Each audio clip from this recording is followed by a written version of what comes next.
ದಿನ ಅಜ್ಜಿಗೆ ಆಲೋಚನೆ ಬಂತು. ನನ್ನ ಕೋಳಿ ಕೂಗಿದ ತಕ್ಷಣ ಎಲ್ಲ ಜನರು ಮಾತೇ ಹೇಳ್ತಾರೆ. ನನ್ನ ಕೋಳಿ ಕೂಗಿದ ತಕ್ಷಣ ಎಲ್ಲ ಜನರು ಮಾತಾ ಹೇಳ್ತಾರೆ. ನನ್ನ ಮನೆಯಿಂದ ಬೆಂಕಿ ತಗೊಂಡು ಒಲೆ ಹೊತ್ತಿಸ್ತಾ ಇದ್ದ. ನನ್ನ ಮನೆಯಿಂದ ಬೆಂಕಿ ತಗೊಂಡು ಒಲೆ ಹೊತ್ತಿಸ್ತಾ ಇದ್ದಾರೆ.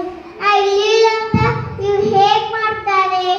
ಹೀಗೆ ಅಜ್ಜಿ ಎಂದು ಕೇಳಿ ಪಕ್ಕದ ಹಳ್ಳಿಗೆ ಹೋಗಿ ಅಲ್ಲೇ ವಾಸಕ್ಕೂ ತೊಡಗಿದಳು.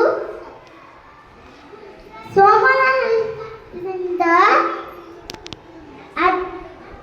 ಅಜ್ಜ ಅಜ್ಜಿಗೆ ಭೇಟಿಯಾದನು.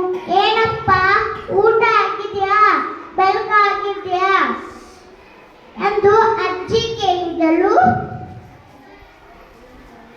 ಏನಜ್ಜಿ, ನಿನ್ನ ಕೋಳಿ ಕೂಗಿದ ತಕ್ಷಣ ಹೇಳುತ್ತಾನೆ, ಇಲ್ಲ ಸೂರ್ಯ ಉದಯಿಸಿದ ಅಂತ ಬೆಳಕಾಗುತ್ತ.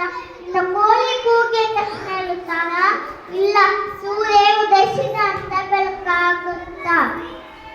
ಊರಿನ ಜನರೆಲ್ಲ ಬೆಂಕಿ ಬೆಸ್ಗೆ ಮಾಡಿ ಊಟ